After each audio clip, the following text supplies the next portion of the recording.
Samantala, umaaray ho ang marami nating kababayan sa Mindanao dahil sa mga rotational brownout doon.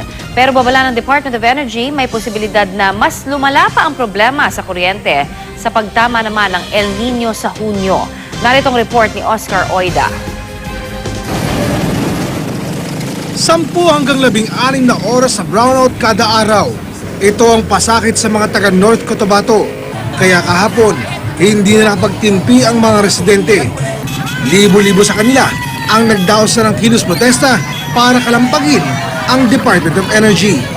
Panawagan din nila magbitiw sa pwesto si Energy Secretary Carlos Jericho Petilla dahil sa kawalan umano ng solusyon sa krisis sa enerhiya sa Mindanao. Sumugod din ang mga demonstrador sa tanggapan ng Cotabato Electric Cooperative kung saan sa harap nito sinunog nila ang 2 kabaong. 9 hanggang 10 oras naman ang rotational brownout sa Zamboanga City. Kung dati raw ay 49 megawatts ang supply ng Power Sector Assets and Liabilities Management Corporation o PSAM, ngayon ay 21 megawatts na lang.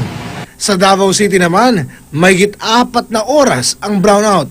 Lumiit daw kasi ang power supply ng National Power Corporation sa Davao Light Corporation, bunsod ng manipis na reserba ng kuryente sa Mindanao ngayong tag-init. Ang problema pa, malapit nang bumagsak sa critical level ang tubig sa Agus Polonggi Hydropower Dam.